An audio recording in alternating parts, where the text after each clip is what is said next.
Welcome to conversations. मैं आपका host, आपका दोस्त मुख्तदर खान। और जैसा आप देख रहे हैं, मेरे साथ हैदराबाद के मशहूर इकोनॉमिस्ट आमिरुल्लाह खान हैं, जो वहाँ पर इंडियन स्कूल ऑफ बिजनेस और नालसार जो जो लॉ स्कूल है वहाँ पे इकोनॉमिक्स पढ़ाते हैं।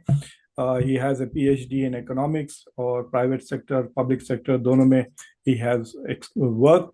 और क्रिकेट भी बहुत अच्छा खेलते हैं। He use straight bat. I saw him play many times. I have seen him score a 50 once. और तो हम उनसे बात करेंगे दो रिपोर्ट्स के ताल्लुक से। एक रिपोर्ट जो आई है, जो प्राइम मिनिस्टर की economic advisory council to the prime minister, उनका पेपर है about relative economic performance of Indian states.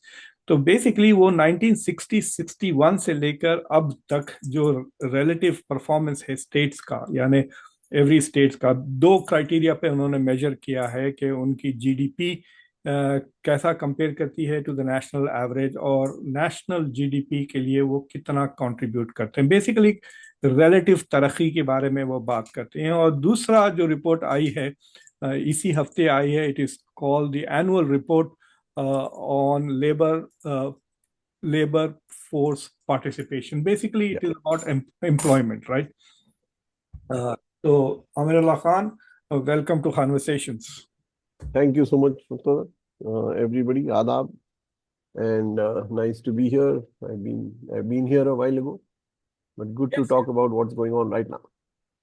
तो पहले तो I want to get your views on the Kanpur test. मैं तो इससे पहले आई वाज क्वाइट अपसेट कि 2 दिन चला गया। It would have made India qualifying for the world test championship very complicated. अगर ये ड्रॉ हो जाता तो India would have to beat New Zealand 3-0 and win 2 test matches in Australia to qualify. लेकिन Yeah, अब it has become easy for India to qualify. So what are your views on the Kanpur test? a pitch like Kanpur with Ashwin bowling on one end, you don't need 4 days. So that was that was very clear. और क्या है कि the Indian bowling is just phenomenal right now with Ashwin very good on home wickets and Bumrah very good anywhere. So with the two, it's a nightmare for anybody. और batting तो खैर Indian team has always been a big batting team in India. So it wasn't surprising at all. Gavaskar said something very interesting about Bumrah. He said, pitch कैसी भी हो, कहाँ भी हो, जहाँ भी हो, बारिश हो, low bounce हो, high bounce हो, whether it serves it or not, it's very good. It seems कि Andy Roberts said कि अगर Bumrah was playing during the time of the fast bowler, जो peak था Clive Lloyd के अंदर, Yeah, yeah, if Bumrah was playing at that time, he would have opened the bowling with Andy yeah. Roberts and Michael Holding in the team. He said we would have given the ball to Bumrah. So Bumrah. No, he's just a phenomenal bowler. Absolutely marvelous. And what is interesting to me, of course, कि रोहित शर्मा की जो captaincy है, it was unbelievable. The fact that they got the fastest 50, fastest 100, fastest 150, they played like T20 कर दिया test match को. बिल्कुल बिल्कुल बिल्कुल. Is और that वो कानपुर की pitch, which has produced the world's most boring draws in history, slow and has no bounce, no? that didn't stop them. They just went hammer and tongs. Yeah. I mean मोमिन उल हक जो सिर्फ बांग्लादेश में run बनाता है, he is the one Uh, scored in Kanpur. So it yeah. Tells you वो it's a batting paradise. मुझे याद है एक फाउद बखस नाम का वेस्ट इंडीज प्लेयर होता, तो उसने Yes, डक yes. मारा था, याद Bacchus. Yeah. है? हमारे जमाने का. एनीवे, एक सवाल और क्रिकेट का। डू यू थिंक दैट कि ये जो न्यू स्टाइल ऑफ क्रिकेट जो इंडिया खेल रही है, it's kind of like baseball, determination to win, is it a reflection of the changing culture of India? Yeah, India, cricket. I mean, we are not doing this in any other sport. Cricket में बहुत, thanks to IPL and whatever and better infrastructure for kids coming up every other day. And India clearly has three good teams, so which can play at the test level. Yeah, So. वो एक sad बात है कि I mean there are so many great cricketers in India who would have played for Zimbabwe या Bangladesh even Yeah, Pakistan if they were in another country. Anyway, yeah, so let's get back to this economic. तो ये जो economic advisory council है, इन्होंने जो paper release किया है, it basically has a lot of interesting findings. The most startling finding obviously जो लोगों को ऑलरेडी पता है कि the ट्रेमेंडस growth of the southern states. yeah. जो जो जो पांचों सदर्न स्टेट्स हैं 1991 के बाद they have just simply exploded, और नेशनल एवरेज पर कैपिटा से मिनिमम 1.5 से लेके 2% तक. Like Telangana is now the richest state with It is. Nearly twice the national average. Yeah. India का जो जीडीपी है वो 2000 कुछ $800 के करीब है. So Telangana would be about $5,600 dollars per capita.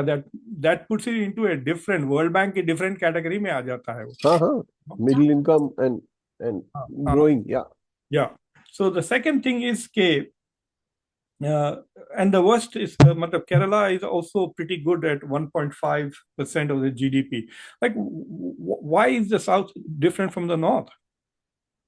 Yeah. So, what दो चीजें we have to understand.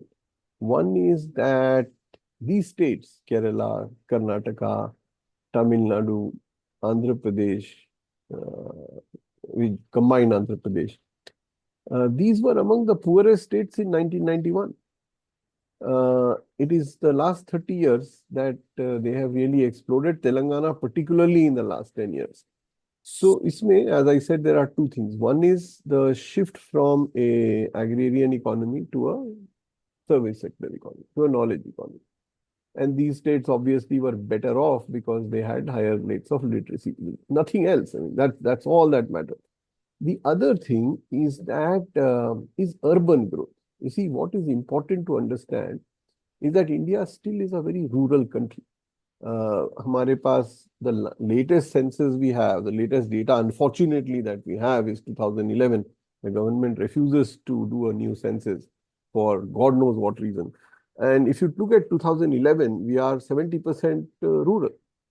Now, 70% rural is very few countries in the world. I think the only country that matches India will be Ethiopia and Rwanda. And the north is basically rural. Bihar is 90% rural. UP is 85% rural.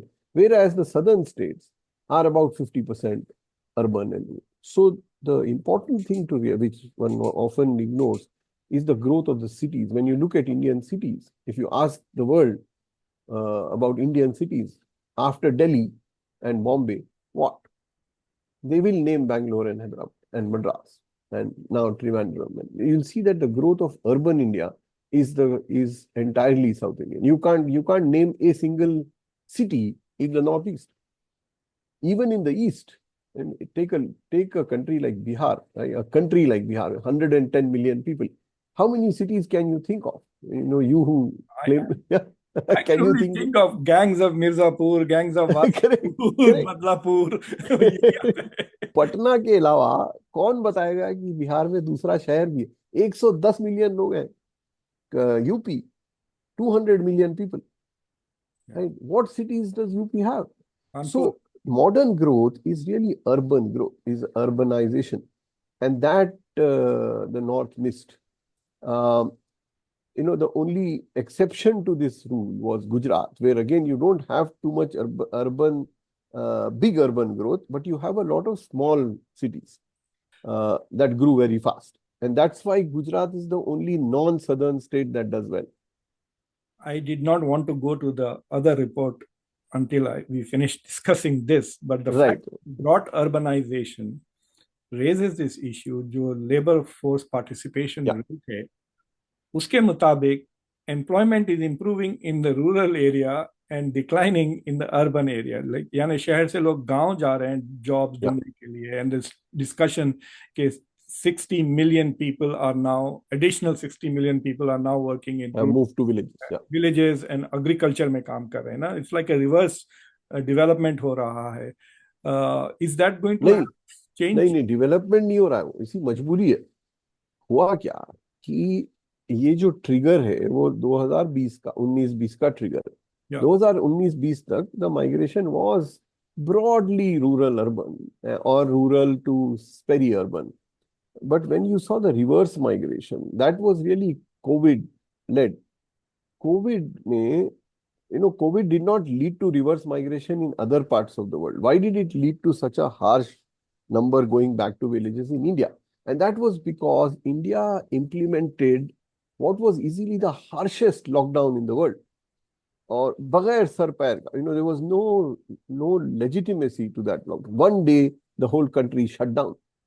Now, without any preparation, it was आज रात से all transportation stops. And so you had this really bizarre view of thousands of people walking back home with children and whatever. So what happened at that time was that this very fragile urban growth that we have had, which did not allow migrants of the 70s and 80s to yet join the mainstream when they moved to Bombay or Bangalore. They were still half and half migrant, half local. And therefore, when the lockdown happened, they were left completely rudderless, and they had no option but to walk back to a home that they never lived in. Though generations say these people have been living in Bombay and Bangalore, they went back to a village that they had never gone to. And that is what caused the problem. So these 60 million, the estimate is anything between 60 to 100 million who went back home. Why did they go back home? The city gives them a very precarious existence. You earn, the median income in India would be about $300, $300. 25,000 rupees is what about 85% of India earns, less than that. Now, with that $300, living in a city is a daily battle.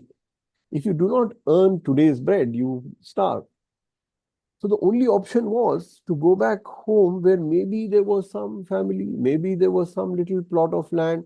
And the big reason for people walking back home was India's biggest or the world's biggest welfare program, which is called the Rural Employment Guarantee Act, which was fashioned after the Bolsa Familia in Brazil and Mexico. We expanded it 20 years ago. And today, if you are rural Indian, then you're guaranteed a job. It's a right to a job, which is rather unique. That you are in a village, you walk up to the village level officer or the block development officer and say, I want a job. And there is a sovereign guarantee that you will get a job within 15 days, else the officer goes to jail. So you have a guarantee of a minimum wage, which is roughly $2 varies between states, but roughly $2 a day, just enough to keep you afloat. And that's the reason the migration happened. That's the reason this reverse flow. But then, Phil, why isn't the participation of the labor force in the 80s or 90s? Why is it like 45? The participation in the labor force in the rural area is also very low. Is very low. So what has happened in India is that this pace of growth that we saw post 91 was a growth in the service sector.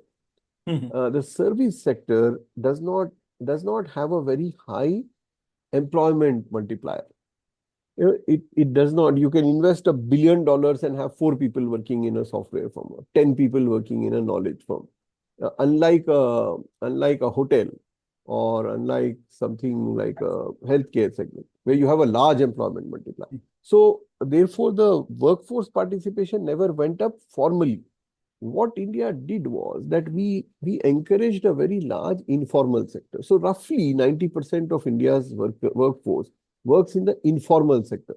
Now, what is the informal sector? The informal sector is on the edges of illegal, but it is informal in the sense that there is no contract. You work for me, you have no work hours, there is no social security, there is no pension, there are no leaves, and there is no certainty of the job tomorrow.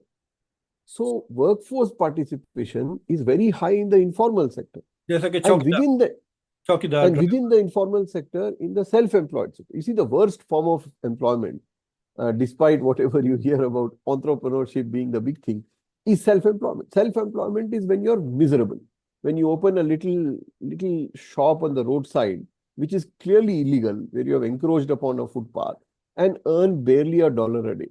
So that's where most of the Indian workers work.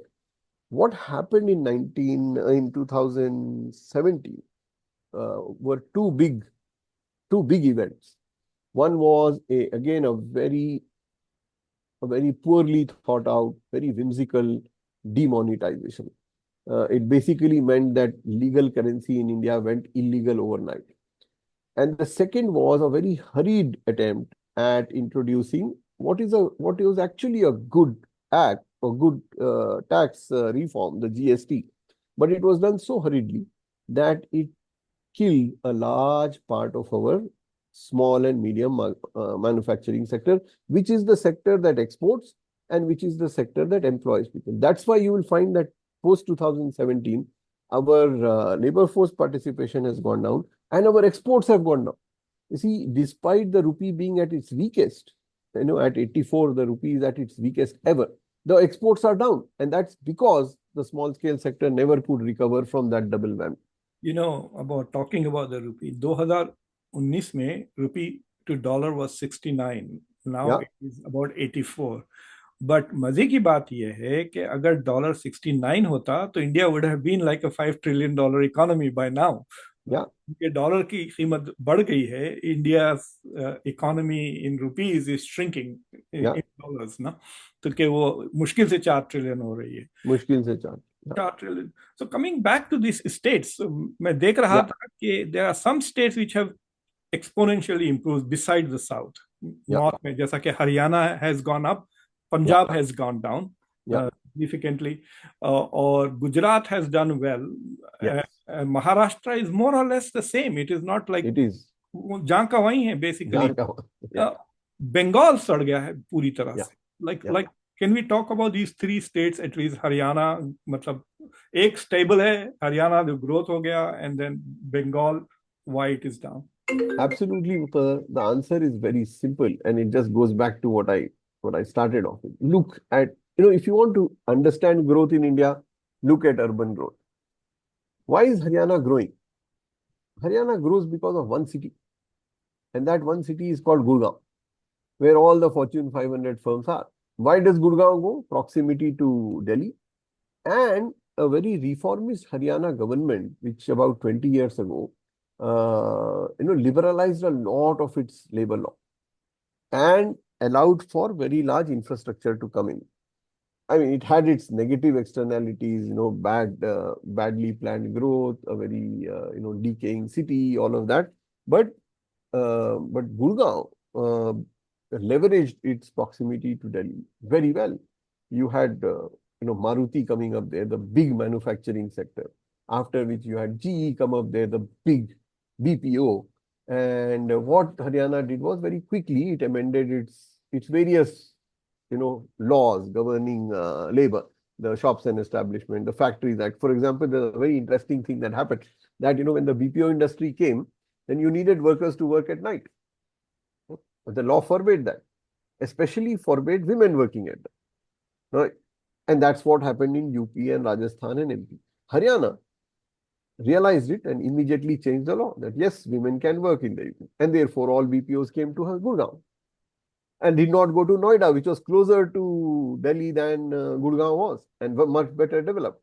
So Haryana, mixture of forward thinking by in some parts, one big city, and it's really precarious growth because it is entirely predicated on one city. There is no other city in Haryana. Their capital also is shared with Punjab. And exactly the same thing happens in the reverse in Punjab. The big cities of India, pre-1981, the big industrialized cities. If you remember our childhood, where was industry in India? Patiala.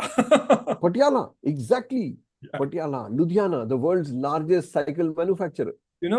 We have a person here in Delaware who, for last 40 years, has been importing sporting goods from Patiala. And I think he's Pakistani, he's not even Indian.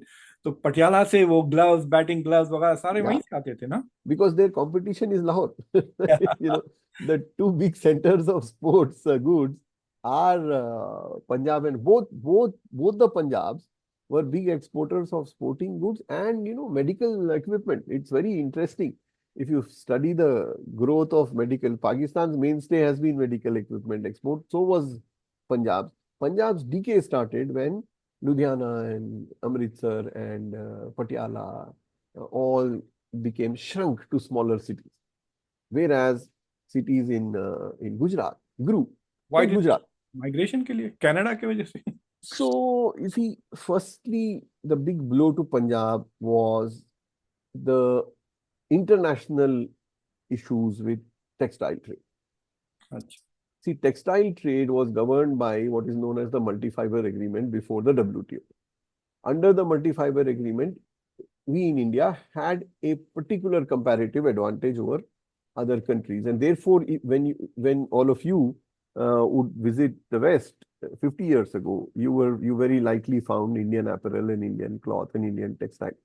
But post WTO, this advantage went to Bangladesh and to Vietnam and to Honduras, and they benefited. So first was this blow, the blow to the textile sector because of the multi-fiber agreement being replaced by the WTO. So all the concessions went away from India. The second blow came when India became a middle income country from a lower income country. Around 2010, we graduated to being a lower middle, that World Bank classification you were talking about. So we inched ourselves we are a lower middle income country at 2,600 or so, but we lose all the advantages, if they can be called that, of a lower middle income country, which is what Bangladesh gets. And that's why all apparel export, all textile, even to India, is from Bangladesh, right? So if you go and buy a shirt in India, you will very often find a Bangladeshi shirt and not a shirt made in Ludhiana. So first was that. The second issue was the terror. The entire, people today forget, but the first adjective to terrorism was Sikh terrorism, Punjab terrorism. It went away, but it destroyed Punjab industry, and all that industry that was there in Punjab moved to Haryana, to Himachal, and to Gujarat. Gujarat was a big beneficiary of the problems in Punjab. And by then, till then, Gujarat wasn't there on the map. Gujarat's biggest upheaval comes when the petrochemical industry starts growing.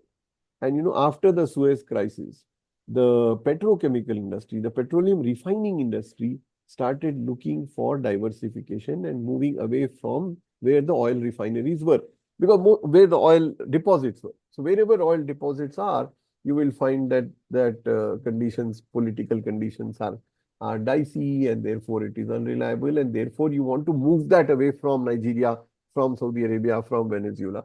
And a good destination was Jamnagar. Jamnagar being an old port, a very good solid port, a port that was well connected with all the Middle Eastern countries, and then the gateway to the rest of the world, and therefore the world's largest petroleum refinery in Jamnagar. So Gujarat benefited a lot from the huge amount of growth that India had in petroleum refining. Our largest import today is crude oil. Our largest export today is petroleum. Right? So we take crude oil and we sell petrol to UAE and to Iran and lubricants and oil. So that's the Gujarat story. The story down south is really an IT sector. Bengal में क्या चक्कर है? Why is Bengal? So same thing now. It's very interesting. If that's a trail that you have to look to 100 years ago. Today we are 2024. Name big cities in India in 1924. India's most industrialized city in 1924 was Calcutta. Believe it or not, was Kanpur. Kanpur was India's most industrialized city just 100 years ago. Today, who cares about Kanpur? What do you know about Kanpur? I mean, Kanpur in 1940s had an airport, and it doesn't have one. Now they are trying to build another. I read William Dalrymple's Anarchy, in which he talked about how the most industrial part of India in the 19th century was West Bengal, with thousands of looms, and that's why the British came there, and they got rich because they took the taxes, they collected taxes in Bengal. Precisely that, Muqtedar. So you see the trade route started in Kanpur, where manufacturing happened. It moved down to Murshidabad, Mughal Sarai, down to Hooghly. That was the route. What happened to all those cities? Does anybody even know about those cities anymore? And it's not very old. Murshidabad and Mughal Sarai and Kanpur and Patna were very important cities in that trade route of India in the 19th and 20th centuries. We just, those cities just disappeared for a variety of reasons, for political unrest, for poor infrastructure, for a shift in manufacturing, for a better port facilities on the western side of India's coast. So, because of all this, you will find that the urbanization that had happened in the 19th century in the east being right of Lucknow, just completely destroyed itself, and urban growth started happening on the left. Modern growth, modern India's growth has been, because of the service sector focus, has been really urban growth. Amer, if you look at the port of Kolkata, Yeah, its location, its proximity to Singapore and yeah. Asia Pacific, it doesn't make sense as to why this part is declining. It should be booming. I mean, Calcutta should have become the second Singapore. But like, is it just there's something wrong with the governance in Bengal, or like there must be some understanding, right? Yeah. पढ़े लिखे भी तो So, बहुत ज्यादा है वहां पर. yeah, you see, Calcutta's first blow came when the partition happened, Yeah, because a lot of Calcutta's traffic was on jute and muslin and whatever that was produced in Bangladesh, in what is now Bangladesh. So that was one big blow. The other was that if you look at India's shifting trade patterns, the India's trade completely moved away from east and went west. yeah, There the is Gujarat, we have basically. no trade. We have zero trade with any of our eastern partners. There is nothing with Singapore, nothing with Malaysia. Nothing. It only much later that palm oil came and Indonesia started finding a good market in India. Even now, it is basically a negative surplus, a big deficit, because we only import. We import from Indonesia, we import from Malaysia, we Yeah. import from Singapore, and basically edible oil, and and some timber but otherwise, our eastern trade completely went zero, and we started only working with the western ports. Yeah, there are lots of other obviously nitty-gritties that are going around Yeah, in these situations. But coming to this two partition probably impacted both these states, right? Agar aap yeah, yeah. Punjab and Bengal were both rich states in 1940s, and now They were. they are suffering. Assam भी मतलब basically Sikkim के अलावा, like Sikkim is a very these छोटे, what the government paper does is it separates small states from big states Yeah, because they think that there's you should study them separately. The small states which are doing really well are Goa, for obvious reasons, tourism ke wajah se, and then yeah, Sikkim. I don't understand why Sikkim is the richest state in India, whereas Azu Bazu sare ke sare are like downwards, including Assam, which was doing reasonably well before. yeah. See, Sikkim is actually too small to count, but Sikkim relatively has been peaceful. Sikkim has some of the finest resources in terms of hydroelectric Acha. power, and that is what has given Sikkim its advantage, and a very poor denominator. So therefore, Sikkim does all right, though Sikkim on other fronts still languishes. Assam's problem is that Assam, one, is a very big state among very small states. Secondly, Assam has a very fragile identity. Is Assam a state for the Ahoms who speak the Assamese language? Does it welcome the Bengalis who came in after partition, the non-Muslim Bengalis? It does not. Does it include all the tribes that come in from the rest of the northeastern region? It does not. So Assam's problem was that Assam became a very large state, administratively very difficult to run, and a state that whose geography and whose soil and the fact that it is so precarious and so weather fragile.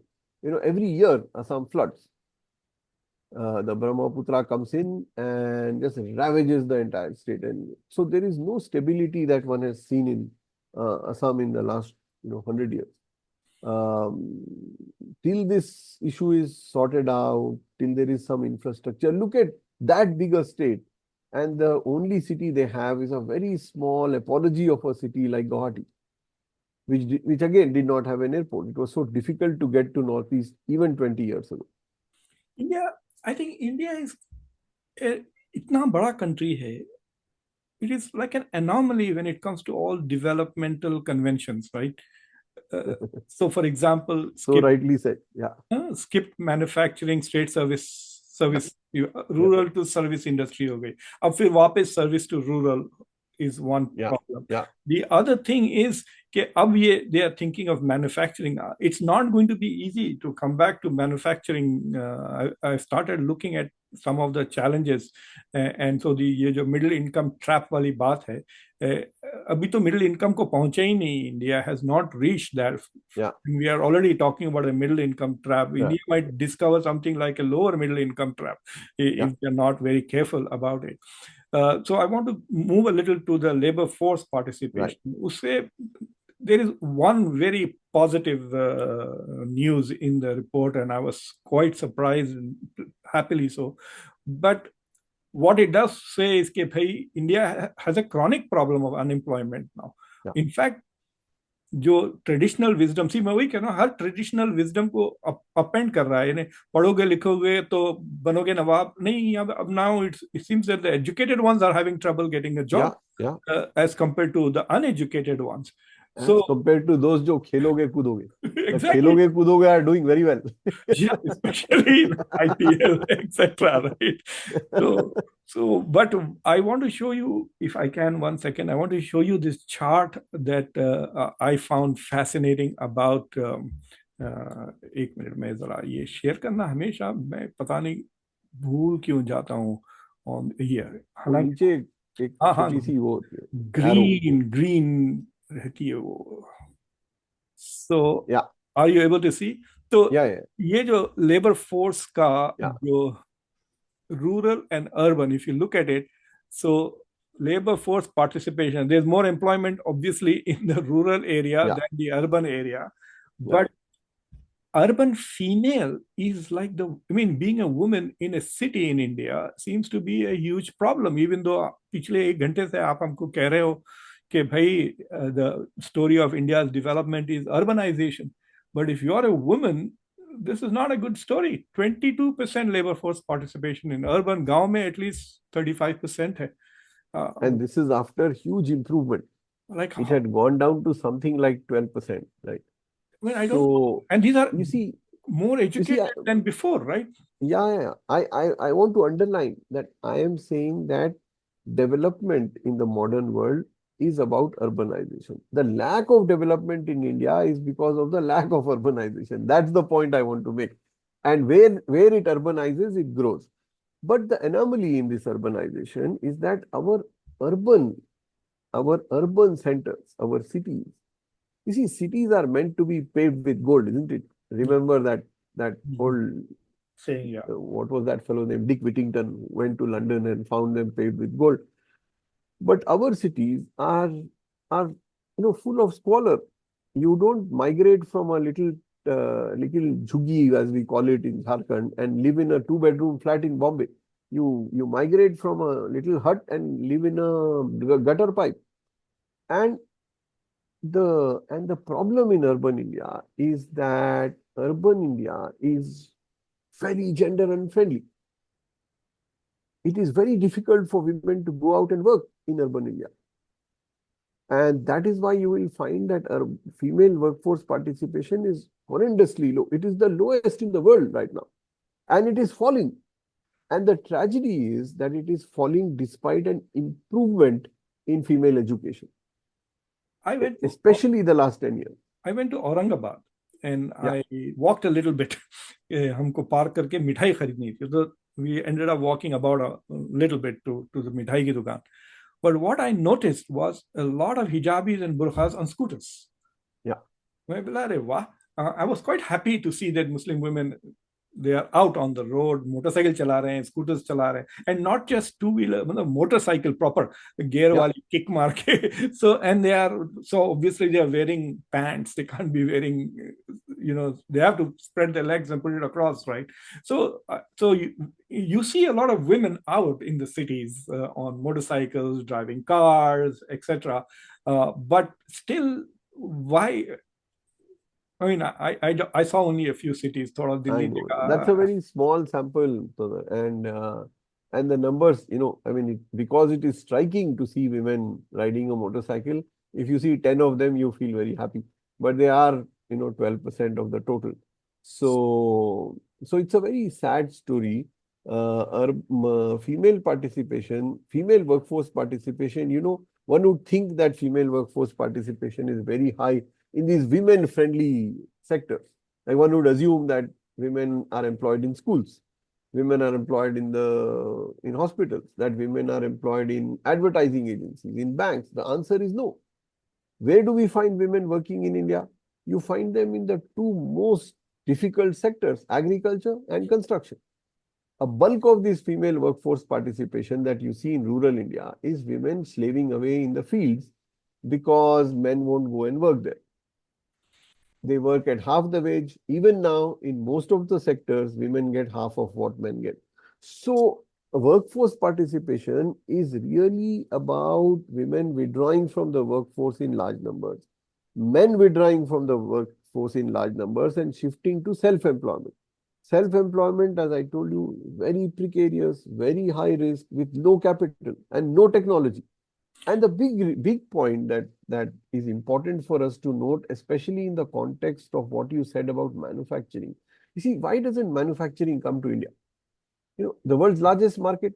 Now we are bigger than China. If you talk about 500 million people as a market and not 1.5 million, then India itself should be a large market for manufacturing. But why doesn't manufacturing happen here? Why does it happen in Bangladesh and Vietnam and China? That's because the labor force productivity is very low. And that's what this report points out. Yeah. This report tells you that the labor force productivity is among the lowest. It's in the level of Somalia and Burkina Faso and so on. And the reasons for that are two: very poor quality education and even worse healthcare.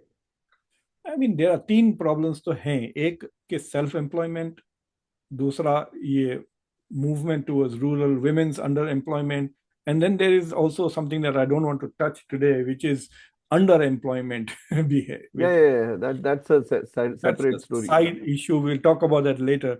I want to go to the last topic that I want to discuss. So मैं आपको ये, this is the labor force participation based on religious. I am so I just can't believe that the Modi government allows this data out. To me, it's quite fascinating.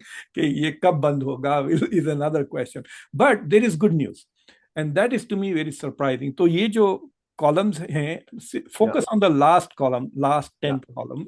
It सबको मिला देते हैं, यानी urban और rural men and women सबको मिला के is the last column. And ये जो तीन चीजें हैं, it shows 2021, 22. यानी 2 साल पुरानी रिपोर्ट और current report. So if you look at 2 years ago, 2021 से 2022, so if you look at labor force participation of people who are Hindu are 42%, Muslims 35%, Christians 45%, Sikhs 41%, and overall 41%. So only Muslims were below the national average. Everybody else, every religious community was above the national average. And of course, when we talked about it, if you remember, ye data when I came to Hyderabad, CDPP, I discussed about it. And the explanation that I got was that COVID se recovery, Muslims ki slow. Muslims were the first to be fired and last to be rehired. That's why. But if you look at it, it became worse in 2022-23. Last year, Muslims actually went from 35.1 to 32, whereas every other religious community went up. Yeah. But अब इस साल देखें तो सबसे ज्यादा growth Muslims की है. They Yeah. jumped from 32 to 38.8, यानी 6 percentage points growth हो गया है. Everyone has shows growth, so there is a growth across the border. The average has gone up from 41.3 to 45%, यानी 4% ज़्यादा labor force participation हो गया है, but Muslims का 6. So there is this positive indication. What I can't understand is, so obviously there's a delay in the market. Yeah. How is this happening and where is it happening? So, Muqtadar, the first point to note is that we are looking at 21-22, which is a COVID year. So the base is very low. And that's why economic recovery guaranteed that employment also went up, and that's not surprising. And we are still in that phase. We are in most sectors, we are still not back to pre-COVID levels. So you will see this growth for a bit. But you see, with a workforce participation that is below 50, uh, there is everybody is in the same soup. You're absolutely right that unemployment is a very secular issue. It is across communities, and the fact is that if you look at does the Indian labor force discriminate on basis of religion? I don't, the evidence is not doesn't say that it discriminates on the basis of religion. But you know what? It does discriminate on basis of gender hugely, and that's the numbers you saw. All that drop that you see is because of the women participation, and that women's participation is abysmally low. It's among the lowest in the world right now. In And fact, India's fault Indian line, Muslim women are really the worst. oh, 12%. Muslim women, absolutely. See, 12%. Muslim women have a double problem, and that is very poor level of illiteracy and a very large proportion in the urban space. See, Huh. Muslims are far more urban than And non-Muslims, yeah. and urban labor force participation among women is very low, and that's why what you find reflected in the in Muslims. The other problem is that Muslims also have no land. See, Muslims are, if they are in rural India, they are landless. Most employment that comes is on the farm sector. The employment in the non-farm sector is still very small. You will have one blacksmith, if you remember that famous scene from Sholay. And when the movie opens, there is one blacksmith, there is one weaver, but and the rest of them are farmers. So that weaver and that blacksmith is the Muslim. Again, where there is no scope for women to work, it's those two men who are working, and that is why you will find that the women workforce among Muslims, lack of land, lack of access to agriculture, and lack of access to education. I mean, yeah, this point is so counterintuitive. Okay, Muslims lack land when people brag the Waqf board is the third largest owner of land Oh, in that is India. also. So where is that land? See, I mean, if you see Muslim incomes, they are the lowest right now, Yeah. almost touching the scheduled tribe levels. If you see Oh, yeah, Muslims' in some ownership of places it is assets, behind them also. STs are, where the Muslim population is just about the second last, Yeah. and going downwards. But if you see wealth, then the Muslim ownership of wealth or assets is the lowest. Yeah. Is There's no. absolutely the lowest, whether in urban India or in rural India. Okay. So it's often, even if the incomes are better, because we Muslims predominantly are in urban India, even if the incomes are better off, the wealth is zero. At some point we will come back to this, and इतने 30-40 साल का Middle East, millions of Muslims going and working in all these Middle Yeah. Eastern countries, sending money back home. I met a lot of people in India, Hyderabad at least.